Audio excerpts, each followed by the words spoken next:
max bi ginnaaw bi ma sant yàlla di julli si yenent bi di gërëm sama ñaari waajur di sant ñëpp max bi kontaan nañ trop macha allah waaw tey moom suñu xol dafa sedd parce que suñu doom moo dugal bii bu rëy waaw suñu xol dafa sedd trop macha allah.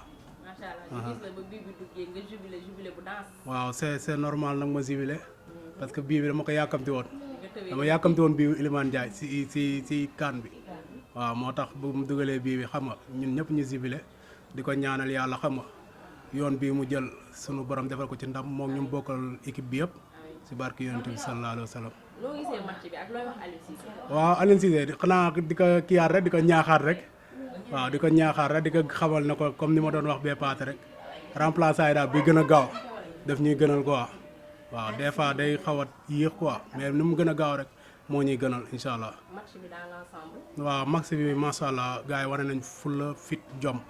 waaw di leen ñaanal yàlla rek yàlla may leen ñu jël coupe bi ñu indilaatal ñu ko Sénégal ci barke yonent bi ok jaajëf. waaw dernier mot mooy di gërëm ñëpp di sant ñëpp waaw di ñaanal Iliman surtout di ko ñaanal yàlla lafal ko cat xam nga cat siixlu ko quoi moom ñu bokkal terrain bi yëpp waaw ba lépp lu ñu mébal rek sunu borom teg ci loxo incha allahu rabbi ok jaay nañ jëf. waaw waaw yéen ñëpp ngeen abonné. waaw beneen site bi nag dama mënta liir nag loolay pare.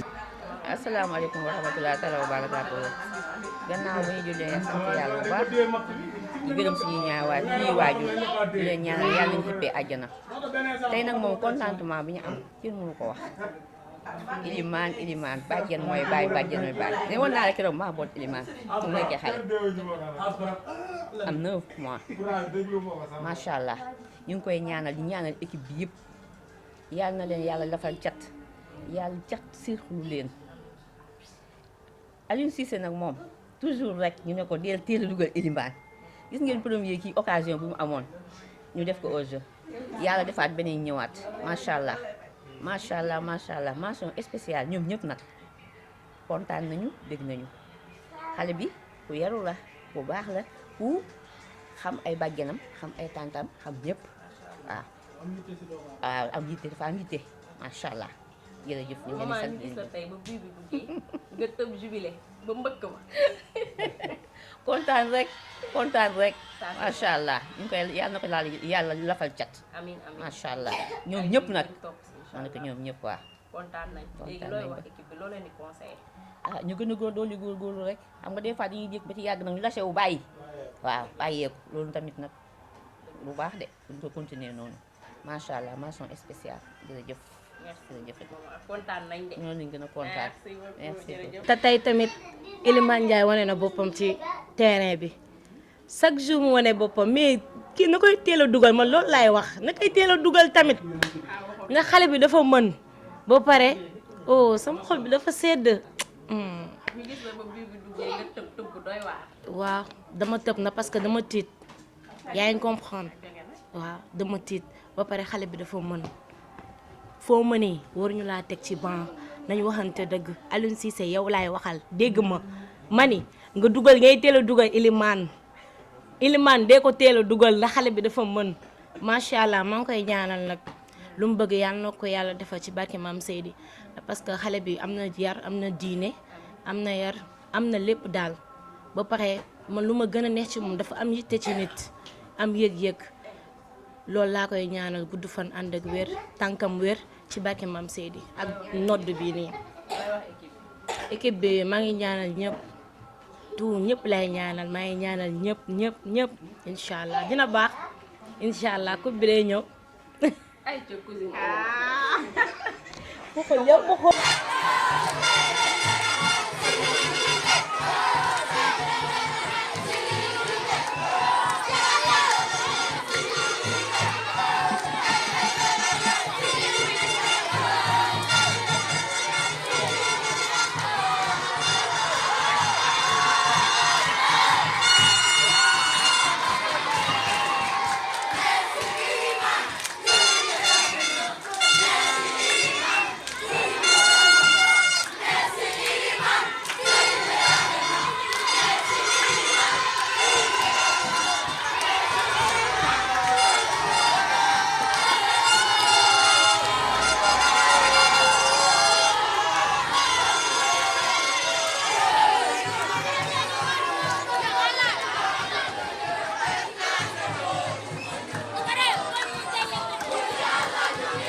da nga am problème ci sa biir néegu sëy moo xam kàttan bu néew la wala manqué man yu wala sax jafe-jafe yi gaaw a daanu seen gam kàttan nag dafa ñëw pour saafara leen bépp tawat bu ngeen di jàkkoonteel ci seen néegu sëy ku bëgg ci gam kàttan boobu da ngay woote ci 77 490 09 20 ak seen gam kàttan jàngoro yi sëy dafa jeex tàkk ci même réew.